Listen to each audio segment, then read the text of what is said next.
briefly and wrap up the show. Michael Vick has been named an honorary captain for the Pro Bowl, and cancel culture is coming after Michael Vick. There's multiple petitions going around. The big one is that is it change.org? Is that what it is? 400,000 people have signed a petition to remove him, obviously because of his history and conviction in the whole dogfighting ring and scandal. Now, Michael Vick served time in prison 10-plus years ago. He's been pretty contrite about his past. This is what I always find interesting about the culture we live in, where is he just not supposed to be heard from again? He's already doing TV and radio. He's been doing it. I believe he's on Fox Sports. But I guess my question to you, Tug, is this was over 10 years ago. He's kept his nose clean since then. Is what he did such a bad crime that he could never be heard of again? Because I would say this. What he did was awful, but Ray Lewis was connected with murder. Nobody's writing petitions for him. He was on Monday Night Football for a minute. He's on Fox Sports all the time. Kobe Bryant connected with rape. Once again, he has his exclusive deal with Disney, or ESPN, which is owned by Disney. I'm just saying there's no petitions about him. This is my issue with cancel culture. I'm not justifying what Michael Vick did, but you have to start comparing people and comparing things. He's an honorary captain. Is he just... You can never... This is what I don't like about our society. I don't like you can never learn from mistakes. You can't reform your life. Even, I'll say this much, even if you killed somebody, like, these are awful crimes. I'm not undermining the crimes, but I am a firm believer in changing your life around for the better. So, I don't know. We're talking 10-plus years. What do you think? I mean, it is a tough situation. I mean, I think it depends on what you're asking the person to do.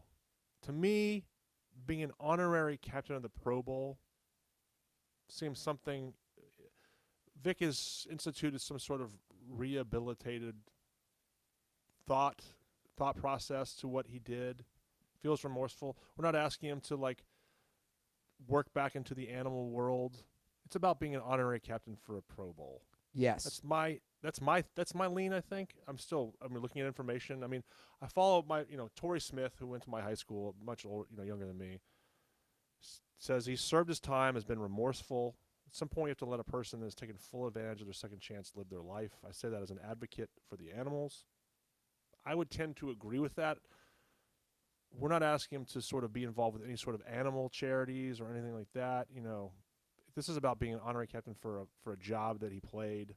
Yeah. I just feel like that's something you should probably allow. But I'm willing to be heard off that.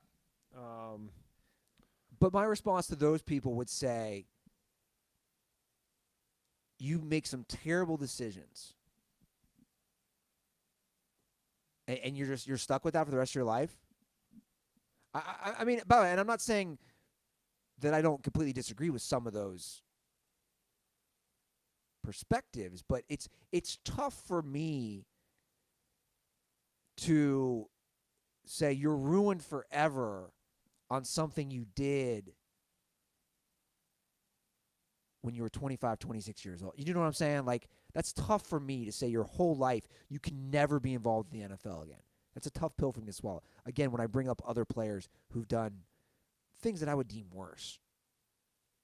And I guess that's a whole argument for debate as well. Yeah, I'm not going to get into what happened.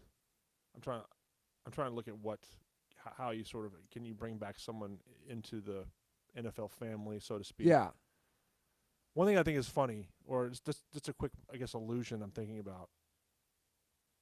Everyone's favorite movie, not everyone, obviously, but so many people in the world loved Shawshank Redemption. Are we saying that we hate Red? Morgan Freeman's character makes a mistake when he's young. We all root for him. Yes. To get out of here. It's a great point. But because of cancel culture, Are we never allowed to root for Morgan Freeman's character again? Do we need to revisit Shawshank Redemption under the light of cancel culture? Man. That's why you're great, Tug. You're bringing some relevancy through a great movie. But it's true. And again, that's why I wanted to bring this up. I don't like this, you're done forever. It doesn't, again, it does not justify horrific crimes. No one's saying that. I just don't, I try to think of myself. Now, I didn't have a dog fighting ring. I didn't kill dogs. But I did a lot of dumb stuff at that age. Embarrassing stuff. Regrettable things. Things that make me cringe. I'm not doing those now at 38. I've learned. I just, all these people who are signing that petition, we don't look in the mirror. That's always been my issue on this cancel culture thing. We don't look at ourselves. The irony is, a great song, Man in the Mirror, was by Michael Jackson, who was committing all these crimes, who wasn't looking in the mirror. That's kind of how I look at this whole situation. He didn't write the song, to be fair. He didn't. No. You want to hear a fun fact about that? Please. Apparently, and I don't know this because the mayor told me, they do a big thing when they light the Venice sign for Christmas. Like, they close off the streets and they have a concert. The woman who wrote Man in the Mirror sung it the other day. Oh, yeah. Right here. And he's like, come on out. It's cool. I'm like, nope. I'm watching Ohio State, Wisconsin. I'm not leaving the Smut studio. But, yeah, that's kind of how I look at it with Michael Vick. It doesn't support what he did, but at just what point are you just ostracized forever? Look, it's a very complicated issue, and I implore the people of cancel culture, if you believe in that, no second chances, then I'd like to see a petition started to never watch Shawshank Redemption ever again. It's a great point, Tug Coker. So, but here we are. We are in this new world order.